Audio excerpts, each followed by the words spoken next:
Lula's Brew by Elizabeth O. Dulemba.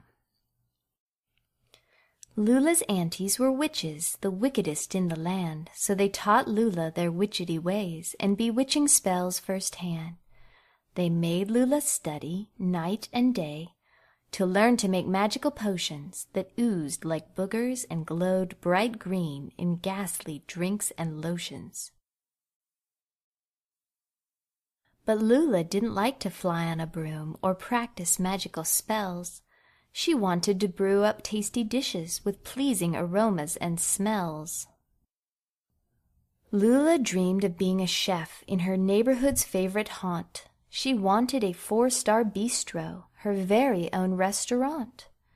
She studied a stack of cookbooks she kept hidden under her bed, and rather than 30-minute spells, she watched food programs instead. "Lula, your potions don't work," screeched Zelda, Tippy, and Dink. "Try it again, you'll get one right. Eventually, we think." "Here's an easy potion, even you can't get it wrong.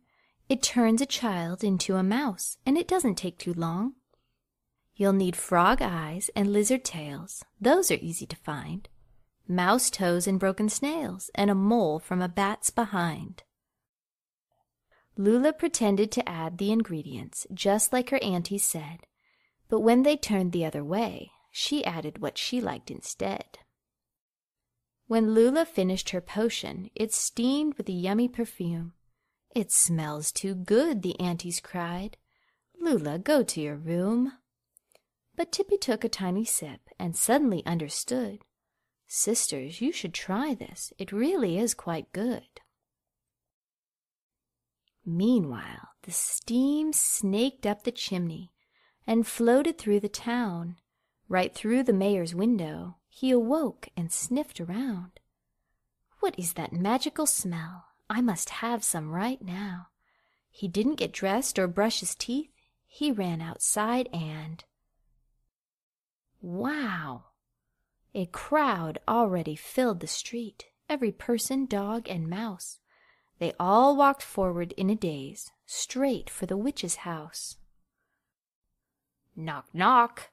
They beat upon the door. "Who's there?" the aunties cried. "It's the good people of Rockville. May we come inside? Please, won't you let us try a taste of your delicious-smelling stew? We won't last a day if we don't, and we'll stay right here till you do." "Sisters," Tippy smiled, "I think we've cast a spell, and if they won't last a single day, I think we cast it well." The aunties dished up Lula's brew as people slurped like hogs. Yum they oohed, and they cooed, and grinned like happy frogs. "Seconds, please?" asked Bobby D. Zelda answered with a smirk. "I'll give you more if you sweep the floor." Bobby got right to work. The mayor begged, "I'd like more too." Dink said, "Obey my wishes." Of course, the mayor widely grinned and started scrubbing dishes. "With this brew, people do what we say," the aunties laughed. "It's true." "Excuse me, aunties," Lula said, "but I made that brew, not you." Just then a spoon scraped the empty pot. The people looked confused. They dropped their bowls and walked away as if they'd been excused. "Make it again," the aunties cried. "Of course, whenever you want. On one condition," Lula said. "I want a restaurant." The aunties gathered up tables and chairs, silverware, napkins, and frou-frou. They set them all around the house, while Lula planned out the menu. Lula's cafe was a huge success. The mayor was maitre d'. Reviewers gave Lula the highest honors and her own cooking show on TV.